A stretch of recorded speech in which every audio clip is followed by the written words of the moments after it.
Bonjour, bonsoir, madame, mademoiselle et monsieur. Ouais, j'ai eu une petite absence sur YouTube parce que dans mon autre chaîne, j'ai encore d'ailleurs une autre chaîne, des chroniques de Sergio, et dans laquelle j'avais mis une vidéo d'un médecin qui travaille à l'Institut de cardiologie à Montréal. Et c'est ceux qui mettaient en garde contre le vaccin. Et je l'ai mis quand même il y a 6 mois, je pense, au mois de mai ou juin l'année passée. Et YouTube a décidé comme ça de me punir. Parce que je mettais des informations contraires à leur principe de communauté. Alors ils m'ont envoyé un message. Mais j'avais mal lu au début. Je pensais que j'étais puni pour 90 jours. Je trouvais ça dur un peu pour une première infraction. Mais j'avais le droit de faire des lives.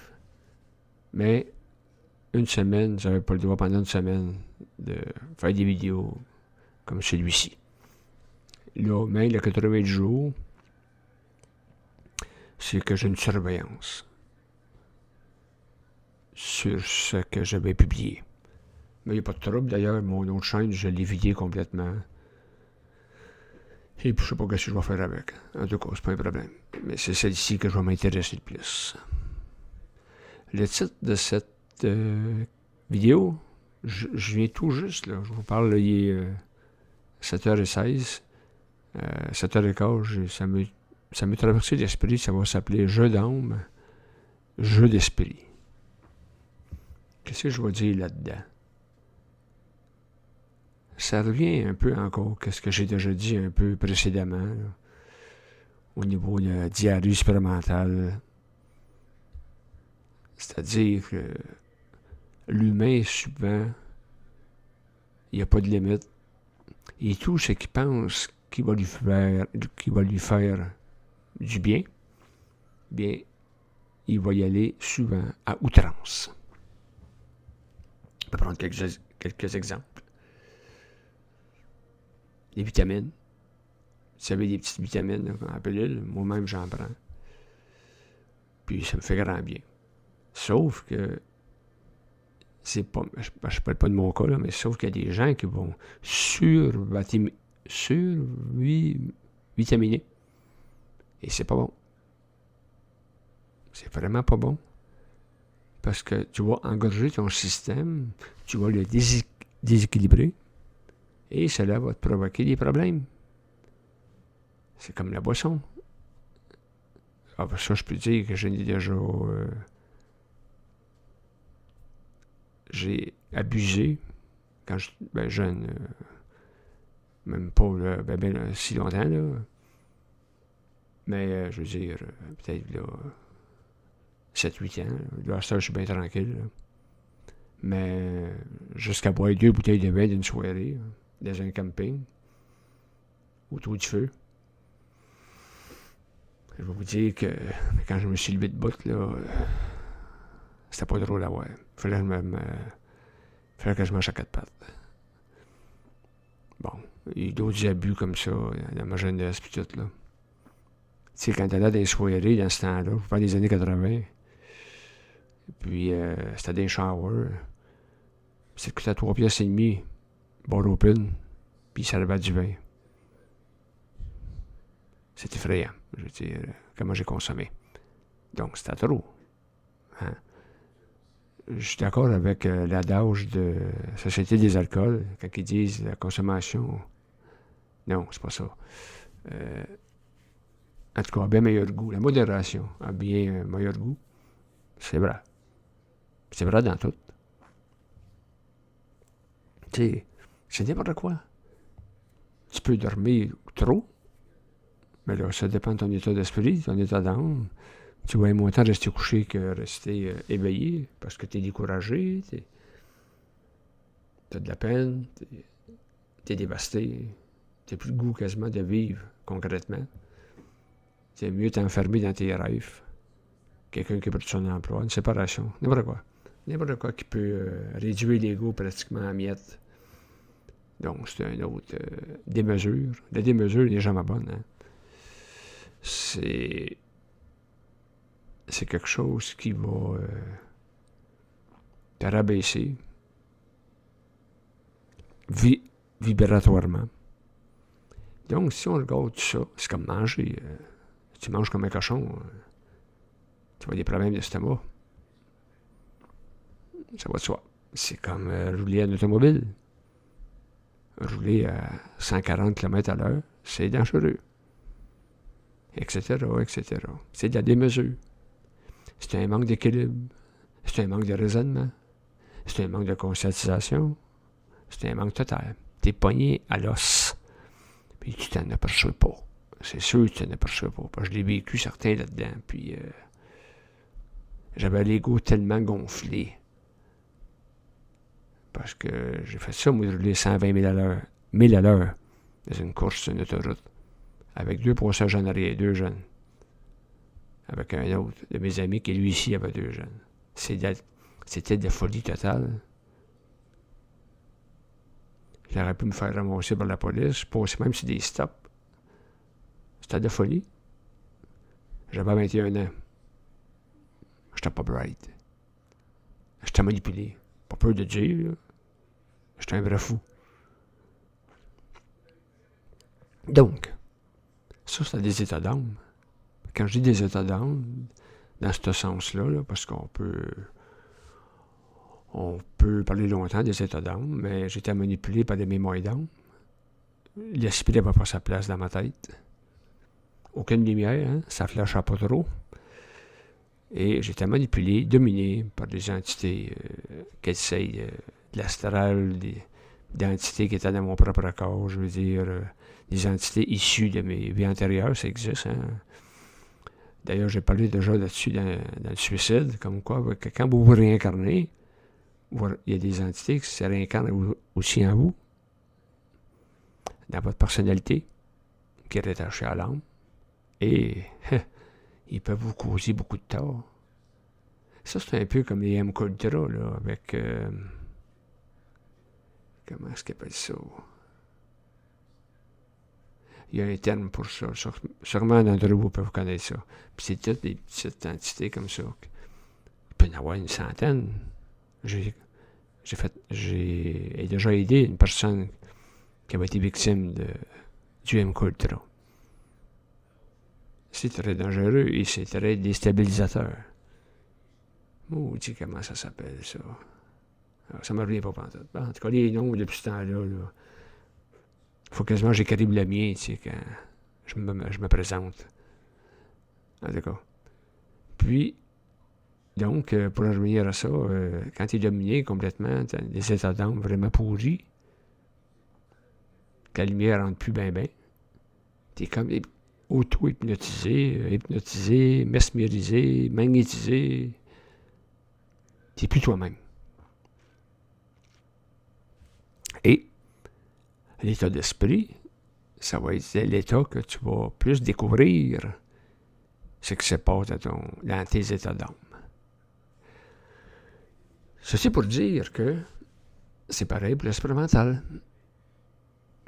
Moi-même, il y a quelques années, disons, peut-être il y a 10-15 ans, j'écoutais du Bernard, puis du Daniel Kemp, je veux dire, à planche. Je n'étais pas capable de passer une journée sans écouter. Pourquoi? Parce que je m'instruisais. C'est sûr. Mais je ne me voyais pas là que j'exagérais. Ça, c'est comme faire des capsules expérimentales quasiment tous les jours. Là. Moi, je suis pas capable. Pas que je suis pas capable d'en faire. Mais ça m'intéresse pas. J'ai une vie personnelle, j'ai de l'intérêt dans d'autres choses. Ça, c'est lire, pas du expérimental. La géopolitique, j'aime ça. Écrire des poèmes, écouter de la musique, qui me plaît. Puis, ouais, j'ose avec ma femme. Écouter des séries de télévision. des films, tu sais, prendre un peu de distance avec un état de conscientisation absolue, être vraiment, mais vraiment vouloir être conscient. Il y a une Française, une amie française, qui m'a écrit dernièrement, pendant une couple de semaines par rapport à la pandémie, le vaccin. C'est pas la première fois qu'elle m'écrit. Elle me disait qu'elle avait écouté beaucoup de Bernard, beaucoup de Daniel Cam, ISO, de supraconscience vibratoire, Sandra Wimont, ceux qui sont connus quand même. Mais elle me questionnait encore sur les mesures à prendre pour être conscient. Oh, j'ai donné quelques conseils, quelques directives, mais ça donne absolument rien parce qu'elle me revenait avec des questions comme quoi qu'elle n'avait rien compris finalement. Puis pourtant, j'étais assez simple avec, là. Je suis pas fort sur la complexité. J'explique concrètement, afin que les gens développent des repères par eux-mêmes, pour eux-mêmes. Mais elle, d'ailleurs, avec le dernier email qu'elle m'a envoyé cette année, parce qu'elle ne m'avait pas écrit depuis un an et demi, est-ce que le fait d'être conscient pouvait protéger de se faire vacciner? Non. Non. Ça ne te protège pas de ça. L'esprit, là, oui, il peut te protéger à un certain niveau. Ton double, c'est ça, le job de ton double. Ça, c'est pas le job de l'esprit. L'esprit t'éclaire. Le double peut te protéger. Ça, je n'ai eu l'expérience dans ma vie. Mais vacciné ou non vacciné, l'esprit, il s'en calisse. Qu'est-ce que tu veux que ça fasse à l'esprit, ça, que tu es vacciné ou pas? Lui, qu'est-ce qu'il regarde, c'est ton évolution. Point final. L'état de ton mental supérieur. Comment tu vis, je veux dire. C'est sûr, si tu es un alcoolique, un violeur de femmes, un psychopathe, je pense pas que l'esprit s'intéresse beaucoup à toi. D'ailleurs, tu vas fermer beaucoup de portes. Vous savez, c'est comme un soir, je regardais dehors, puis il y avait de la brume. Excusez. Un jour, c'est-à-dire. Le jour, il y avait beaucoup de brume dans le ciel, c'était nuageux.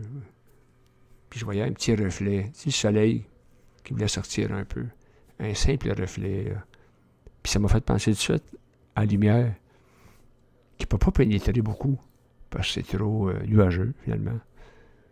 Puis, l'âme, c'est un peu ça. L'âme, c'est une carapace de mémoire, souvent, ce qu'on appelle les engrammes. C'est des trous de mémoire qui s'accumulent sur ta couche d'âme. Tu as des égrégores qui peuvent te jouer le même game. Tu as des engrammes, des égrégores. Le périsprit. Bon, le périsprit. Le périsprit, ben, c'est l'anti-âme. C'est encore cette couche-là qui crée les engrammes. Puis, vont faire que ça va empêcher la lumière de te pénétrer. Alors, c'est ça l'affaire. Fait qu'une personne qui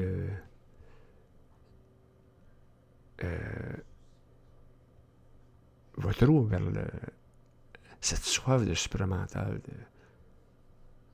c'est pas bon. Ça va contre son système mental. Puis elle devient qu'elle va être prisonnière. Elle n'est plus elle-même, là. Mais le danger, c'est qu'elle peut se créer une autre qu'elle-même. Puis c'est là que ça devient dangereux. Parce que si tu as un autre regard sur toi-même, qui n'est pas toi-même, tu peux te créer des illusions. Ton ego peut se gonfler, mais ton esprit, lui, il va s'absenter. Parce que l'esprit, lui, c'est pas polarisé, là. C'est instantané. Mais aussi, il faut que tu contribues, là, toi-même, à modérer tes états d'âme. Parce que tu vas aboutir à rien, là. Tu sais, tu peux faire capsule ou 2 par semaine, la durée que tu voudras. Mais tu vas conserver un équilibre. Mais si tu fais une surdose de conscientisation, ça ne marchera pas. C'est pas dur à comprendre, ça. Tu deviens prisonnier de ton état mental. Mais je peux pas rien dire là-dessus dans le sens de critique, parce que tu ne sais pas. Tu deviens toi-même un robot, un zombie de ton état. Mais si quelqu'un, comme une personne de même, va m'écouter, là, écouter ce que je dis, ça peut l'allumer. Il dit, ouais, c'est vrai, peut-être que je pèse un peu trop sur le gaz, là. Vous savez, un alcoolique, il va commencer à guérir quand il accepte le fait qu'il est alcoolique. C'est un début. L'alcoolique, ça peut être n'importe quoi aussi.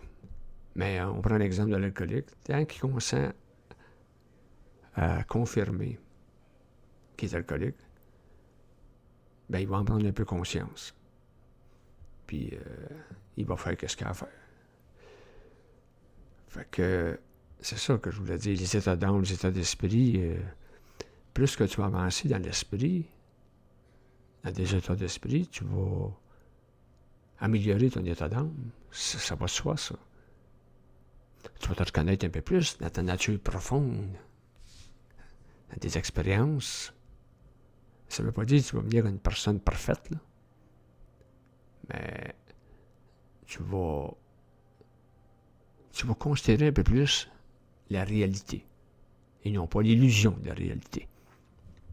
Tu vas enfin comprendre, tu vas enfin discerner, tu vas devenir plus lucide, plus mature, que tu ne peux pas éternellement vivre tout le temps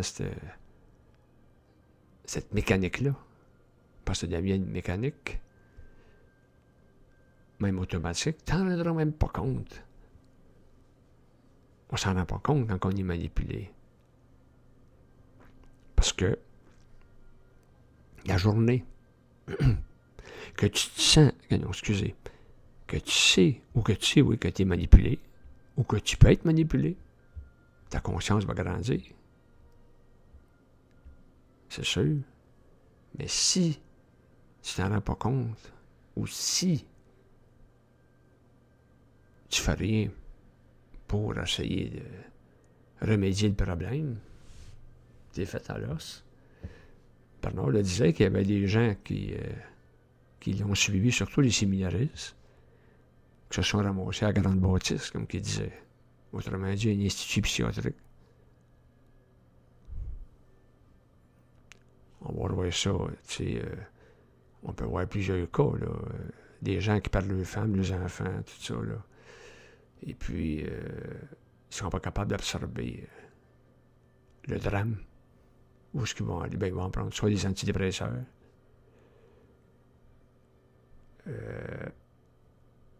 qui vont geler leur intellect. Je vous dis ça parce que j'ai connu un homme avant qui prenait des antidépresseurs. C'était un voisin de mon père. Et après, je l'avais vu parce qu'il a été interné. Après ça, libéré, mais avec des antidépresseurs. Je ne reconnaissais plus cet homme-là. Oh, il y avait un raisonnement, là. Je peux pas dire qu'il n'y avait pas un raisonnement correct. Mais c'est comme si un gars, il me faisait penser à un gars qui sort d'un ACV. Tu sais, il parlait un débit de parole slow, là. Que je voyais plus de créativité dans son mental. C'était comme un gars qui a été programmé, finalement. Mais dans le fond, qui s'était fait déprogrammer psychologiquement dans l'état qui était de sa dépression. Mais là, arrangé comme qu'il était là, il ne pourrait plus faire de dépression, là, je veux dire. Il y avait un état passif, je veux dire. immense. Mais c'est pas évident. C'est pas évident. Moi, les dernières années, j'ai amélioré. Mon état d'esprit a grandi. Donc, mon état d'âme a baissé dans le sens régressif du terme. C'est normal. Si on améliore d'un côté, on va en vivre les bons côtés. C'est ça l'affaire. Mais c'est pas évident. On dira que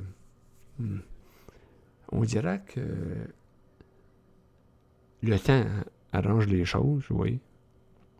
Mais où est le moment que tu vas prendre conscience de te libérer des états d'âme? Des overdoses des états d'âme. Parce que je dis pas que des états d'âme, c'est pas bon, là. Pas ça que je dis. Je dis pas que l'émotion, c'est pas bon. C'est pas tout ce que je vous dis. C'est la démesure. La démesure qui, comme une pieuvre, nous entoure de ses tentacules et que on ne sait plus vraiment ce qu'on est ou ce qu'on fait. Il faut faire attention. Surtout, si nous rencontrons un problème, ou une épreuve même, qui cause un problème, c'est le temps là, c'est le temps d'y penser. De ne pas trop être manipulé par quelque chose qui est rentré en nous, dans le noyau central de notre âme, et que là est en train de tout polluer. Et ainsi, empêcher notre esprit d'être plus présent, d'être plus vibratoire. Mais il y a aussi un temps pour ça. Ça veut dire qu'à un moment donné, c'est comme arrêter de fumer. C'était déjà programmé. Sans effort. Personne ne prend sa cigarette, puis la personne arrête de boire. La personne conduit plus intelligemment. C'est quand que ça arrive, ça? Je veux pas d'autre chose que une prise en main de soi-même. Une prise en main de soi-même qui va par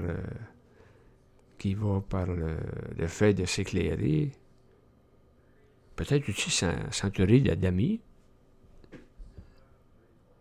qui vont partager avec nous certaines choses que les autres ont vécues aussi, et une conscience assez éveillée, et que vous êtes prête à écouter, à entendre. Et ainsi reprendre votre chemin d'identité. Parce que c'est ça. Plus vous allez avoir d'identité en vous, plus que cet éveil d'esprit va vous éveiller, va vous réveiller même. Et la conscience, tranquillement, va se répandre. Vous ne pouvez pas devenir un prisonnier. Un prisonnier sans arrêt, là, permanent. Il faut quelque part que... Mais si vous avez...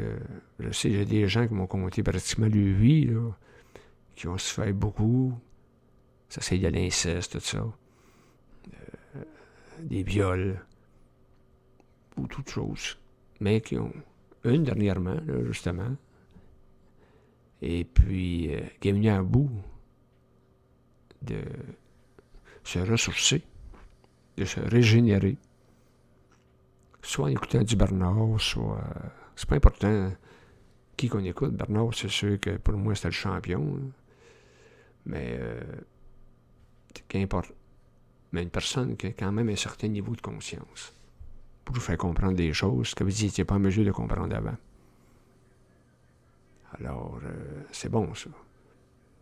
Bon, ceux qui veulent écouter les psychologues, allez voir les psychologues. J'ai rien à dire là-dessus, là. Mais moi, je suis pas un pro-psychologue, là. Ma bru est psychologue. La femme de mon fils. Mais disons qu'on n'a pas... on n'a pas un dialogue trop fort. On l'a essayé, mais ça passe pas. Mais j'ai rien contre les psys. Je te dis, ils ont un job à faire. Ils le font bien. Ou un psychiatre. Mais le best, je pense, d'après moi, c'est d'avoir des amis proches d'une conscience assez vibratoire. Qui sans vous imposer, par exemple, une nouvelle éducation. Ils n'ont rien à vous imposer. Ils vous parlent. Moi, comme je dis souvent à des gens que je suis,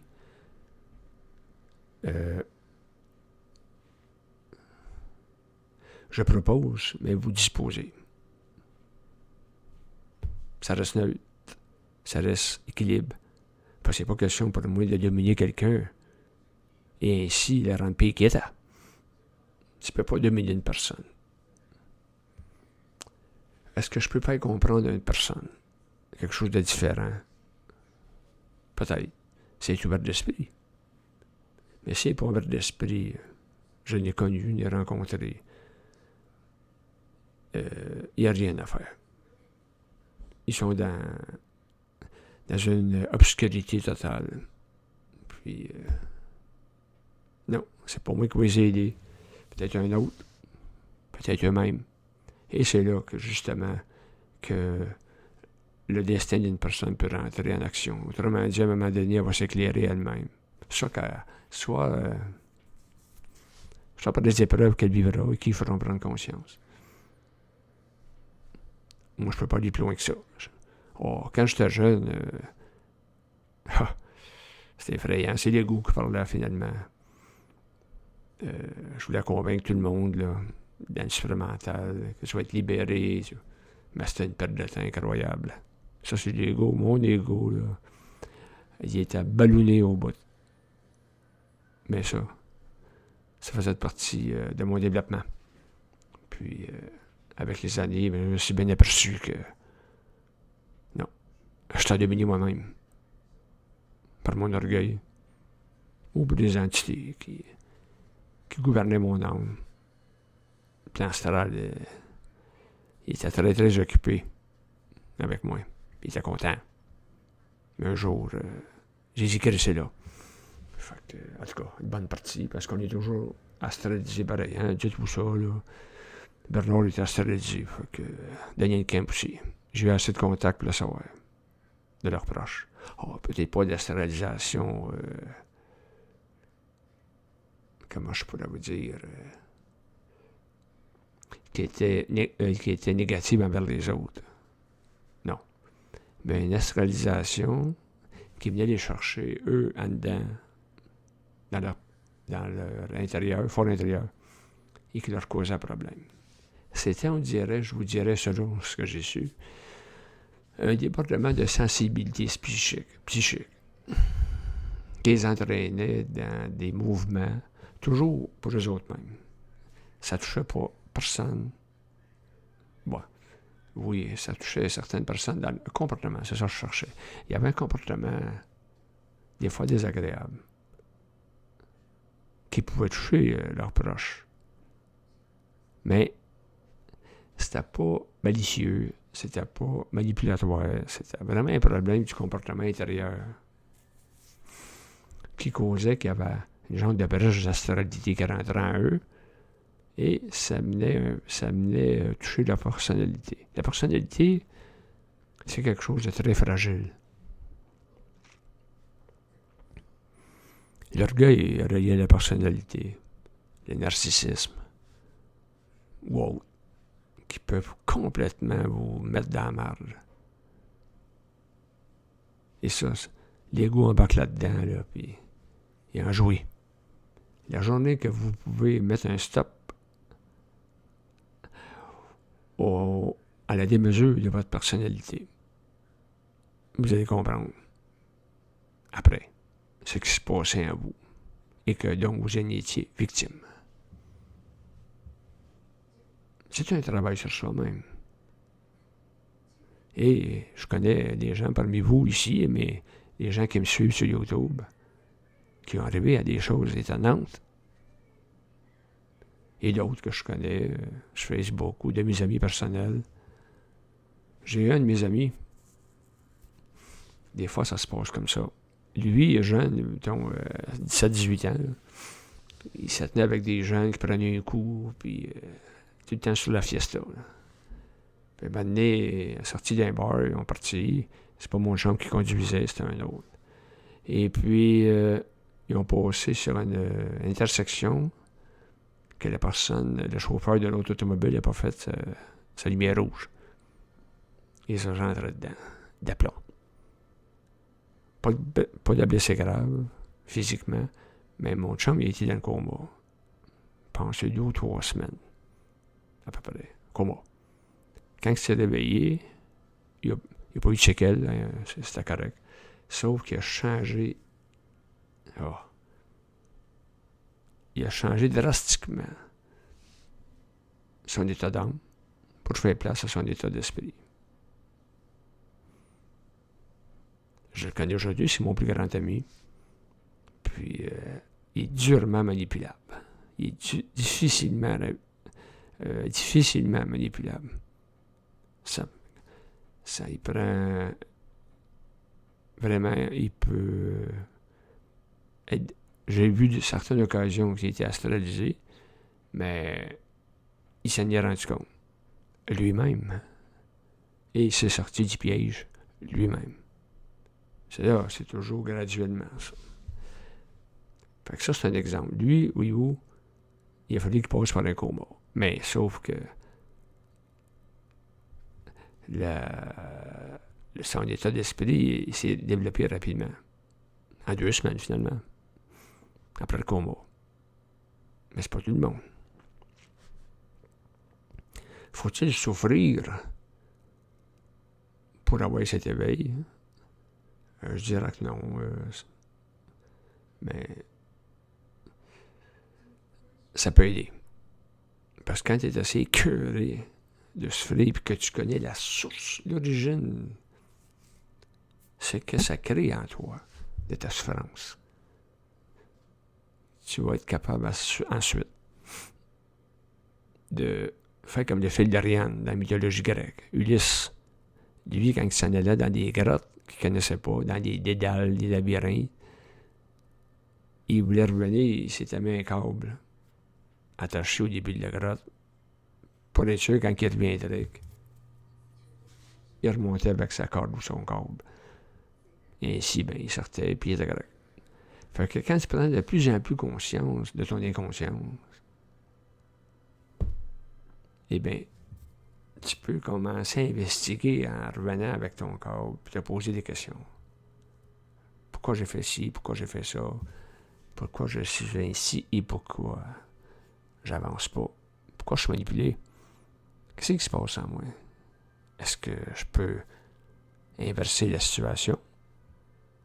Et cela dit en toute simplicité, est-ce que je pourrais rencontrer une personne qui pourrait m'aider? Est-ce que je suis prêt à changer? Rendu là, c'est bon. C'est très bon. Là, c'est pas de savoir, c'est surtout pas de te savoir plus instruit. C'est pas ça. Surtout pas ça. J'ai passé par ça, moi. Me savoir plus instruit dans ma conscience. Là, c'est une autre distraction de l'ego.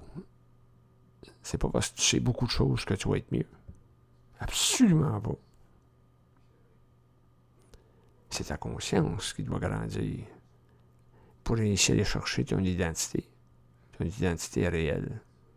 Tu vas te former un centre vibratoire, un centre de gravité dans lequel tu vas semer de plus en plus d'intelligence. Et de plus en plus, dans ton intelligence, bon, tu vas connaître plus de choses, des choses intéressantes pour ta vie, ton développement. C'est ça. Ça, oui, c'est correct. Développer des choses qui vont t'aider, ça, c'est correct. Mais attends-toi pas tout de suite à expliquer au monde là, comment ça marche la tombe, puis toutes ces choses-là, là, expliquer le cosmos, là, tout ça. Devenir un scientifique instantané, je sais pas ça pantoute, là. Contentez-vous de ce que votre double va commencer à progresser, de votre ajusteur de pensée, de votre limite. Mais ça ne vous empêche pas de vouloir aller au-delà de votre limite, intelligemment, comme un Olympien va faire. De vous sentir un gagnant, d'avoir confiance en vous, surtout confiance en vous.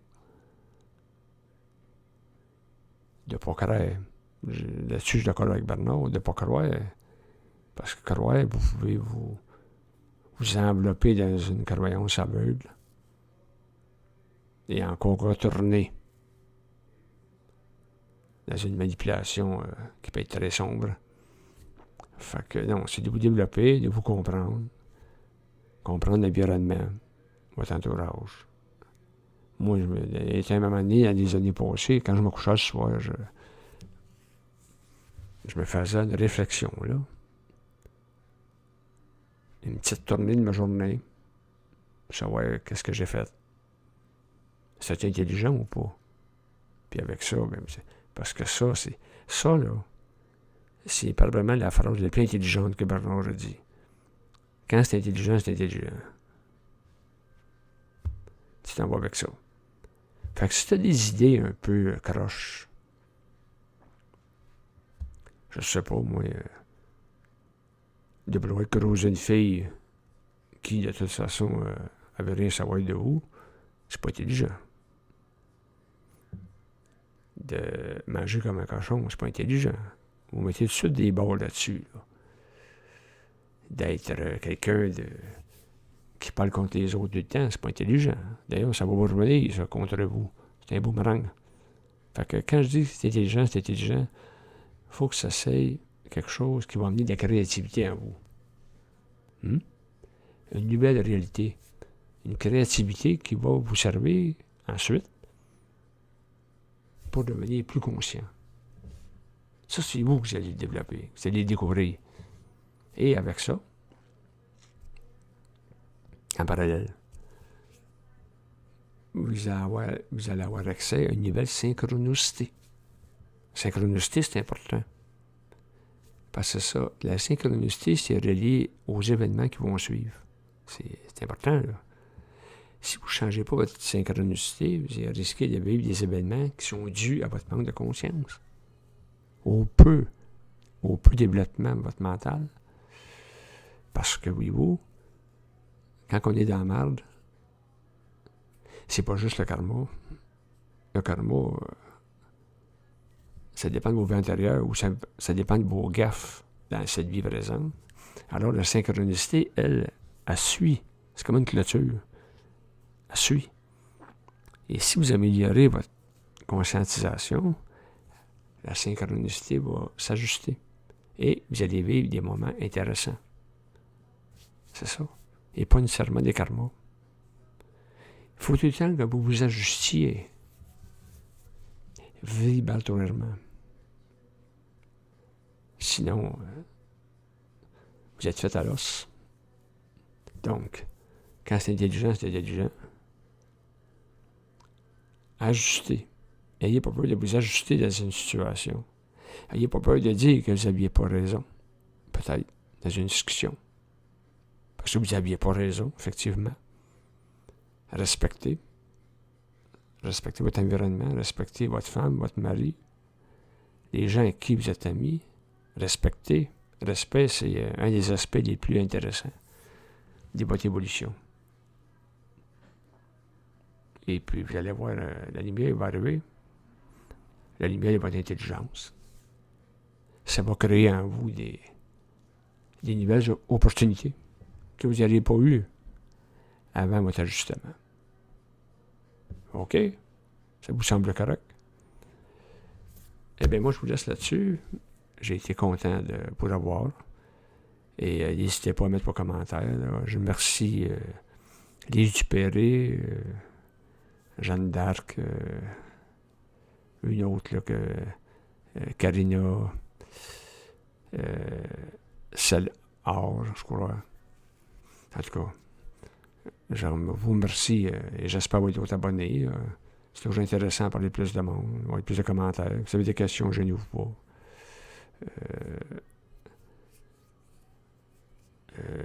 Marie-Thérèse Lamiel, je pense. Tout vous, là, Monsieur F. Dalpé, qui m'a jamais revenu avec son commentaire, j'ai trouvé intéressant. En tout cas, tous ceux-là, et ceux qui n'ont pas rien, qui n'ont pas fait de commentaires.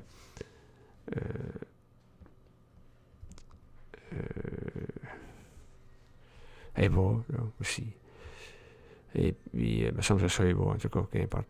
Mon ami Francis, il va se reconnaître. Donc, je vous laisse là-dessus, puis je vous souhaite une bonne continuité. En attendant qu'on se reparle. Puis peut-être reparler qu'est-ce qui se passe pour le vaccin. On verra ça sur le plan de la conscience. Il va y avoir du neuf qui va sortir. Donc, je vous dis bye-bye. Prenez soin de vous, puis on se reparle.